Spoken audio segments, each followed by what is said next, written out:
Hello everyone, आज है 28 नवंबर और आज इस वीडियो में हम बात करने जा रहे हैं सुज़लॉन एनर्जी के बारे में। देखिए, सुज़लॉन का शेयर बहुत बेहतरीन तेज़ी दिखाता नजर आया पिछले एक महीने में भी।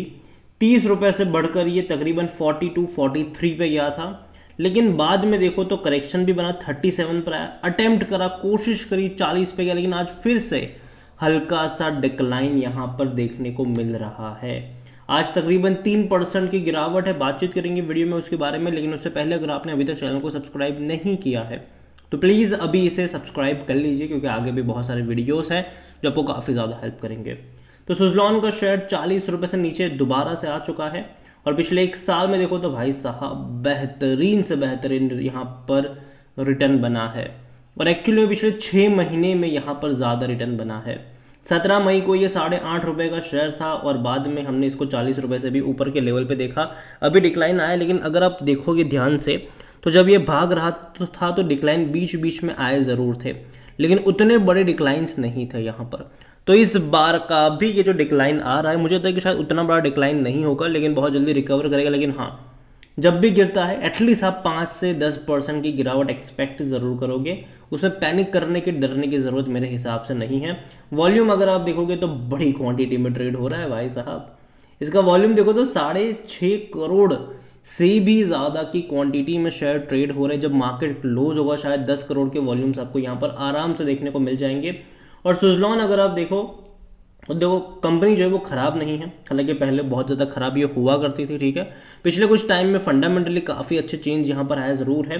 According to Moneycontrol user 86% लोग कह रहे हैं खरीदारी करो और 14% लोग कह रहे हैं बेचो और भाग जाओ यहाँ से।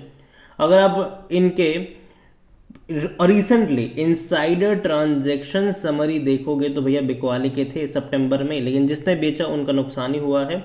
देखा जाए तो उससे कई ज़्यादा ऊपर ये अभी ट्रेड कर ही रहा है।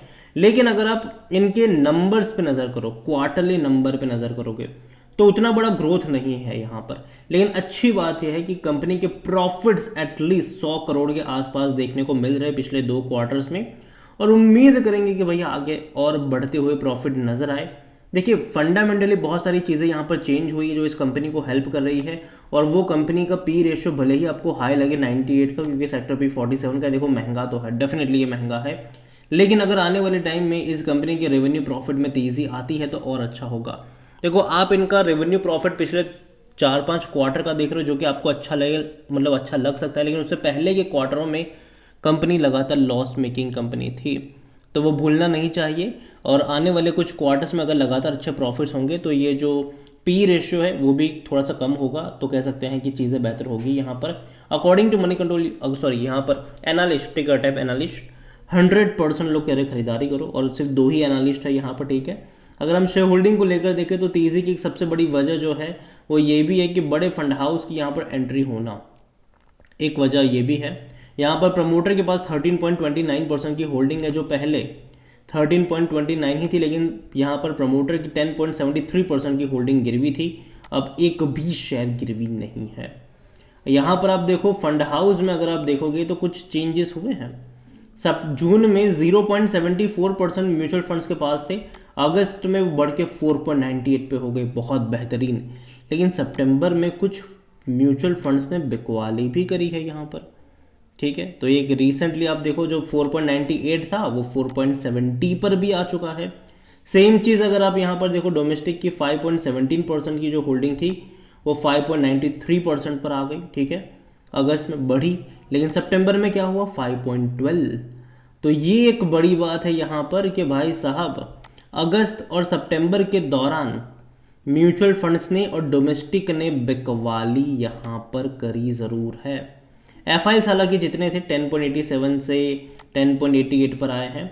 यहाँ पर अगर आप रिटेल की बात करो तो भैया रिटेल जो है वो लगातार यहाँ पर बाई कर ही रहे हैं। अगस्त में रिटेल की होल्डिंग 22.32% की थी, अब वो बढ़कर 23.96 पर आई। मतलब कि म्यूचुअल फंड डोमेस्टिक ने जो भी बेचा वो खरीदने वाले रिटेल इन्वेस्टर और अदर पार्टीज़ वाले ही है। रिटेल में भैया जो नॉर्मल रिटेलर्स है वो आते हैं, अदर पार्टीज़ में कई सारे बड़े बड़े ऑपरेटर्स भी आते हैं, बड़े एचएनआईज भी आते हैं, याद रखिएगा इस चीज़ के बारे में। और देखिए, सुज़लॉन में जो तेज़ी आई है उसकी वजह जो बड़े फंड हाउस की एंट्री होना तो है ही, उसके अलावा कंपनी ने अपना 90% का जो डेट है कर्जा है उसको चुका दिया है, ये सबसे बड़ी वजह है। क्योंकि देखो अब तक सुज़लॉन की सबसे बड़ी प्रॉब्लम थी डेट, अब उस डेट से ये बाहर आ रहे हैं, आ चुके हैं कह लो आप यहाँ पर। तो जो इनके लिए सबसे बड़ी पॉजिटिव चीज़ है, और आने वाले टाइम में उसी के चलते मुझे लगता है कि इनके जो नंबर्स होंगे, जो जो इनके प्रॉफिट्स वगैरह होंगे, जो इनके मार्जिन वगैरह होंगे, वो काफ़ी बेहतरीन नज़र आ सकते हैं। क्योंकि अब ऐसा नहीं होगा कि इनको डेट का कर्जा चुकाना पड़ रहा है बार बार, ऐसा नहीं होगा। अभी दोबारा से इन्होंने पैसा रेस करा, ज़रूर था 2000 करोड़, तो उसका भी इस्तेमाल करेंगे अपने डेट को चुकाने के लिए और अपने एक्सपांशन प्लान को और आगे बढ़ाने के लिए। लेकिन हाँ, एक चीज़ ये आप समझो कि जब 8 रुपये का शेयर 6 महीने के अंदर 40 का हो जाता है, तो भाई साहब बीच बीच में करेक्शन बनते ज़रूर है। और जिन लोगों ने एक ही क्वार्टर में बहुत बड़ी क्वांटिटी खरीद ली, जैसे कि म्यूचुअल फंड्स, उसने थोड़ा बहुत बेच लिया, और इंश्योरेंस वालों ने भी ऐसा ही किया था, यहाँ पर डोमेस्टिक वालों ने भी यही किया था, तो उसके चलते यहाँ पर गिरावट है। क्योंकि पहले जो तेज़ी की वजह थी कि भाई बड़े फंड हाउस ने खरीदारी करी, और सितंबर में जो हुआ कि भैया वही बड़े फंड हाउस बिकवाली भी कर रहे हैं। तो ये तो भैया अगस्त और सितंबर के बीच का पैटर्न है।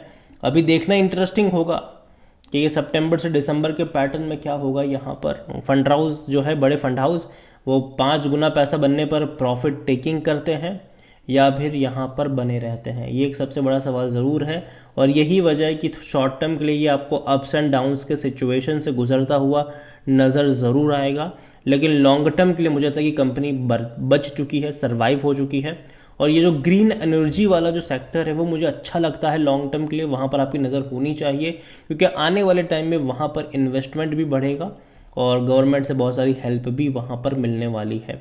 लोगों का जो पर्सपेक्टिव है वो भी धीरे धीरे चेंज हो रहा है, और यही वजह है कि मैं यही कहूँगा कि जल्दबाजी मत करिएगा बाई करने को लेकर। पहले ये जो लगातार अप्स एंड डाउन्स वाला सिनारियो है उससे इसको बाहर आ जाने दीजिए, और धीरे धीरे ऐड करने के मौके आपको यहाँ पर ढूंढने चाहिए। क्योंकि आप देखिए, जब बढ़ रहा था, लगातार बढ़ रहा था, गिरा तो वापस से लगातार 5-5% का डिक्लाइन भी थे, वापस तेज़ी इसी तरीके से आई, वापस अब यहाँ पर डिक्लाइन इस तरीके से देखने को मिल रहा है।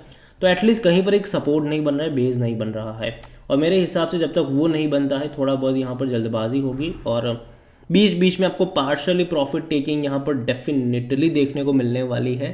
तो पैनिक मत करिएगा, लेकिन अगर डिक्लाइन आता है तो हर 20-25% के डिक्लाइन पर मैं कहूँगा कि बाई ऑन डिप्स के जो मौके हैं वो यहाँ पर बनेंगे। अगेन मैं कह रहा हूँ, किसी भी एक लेवल पर बहुत सारे शेयर्स गलती से भी खरीद के मत बैठ जाना, धीरे धीरे ऐड करने की आपकी जो चेष्टा है वो यहाँ पर होनी चाहिए। किसी भी एक लेवल पर, बहुत सारे नहीं, हर 20-22% के डिक्लाइन पर बाय ऑन डिप्स के मौके आपको यहाँ पर ढूंढने चाहिए, ये मेरा मानना है। बाकी मर्जी आपकी है।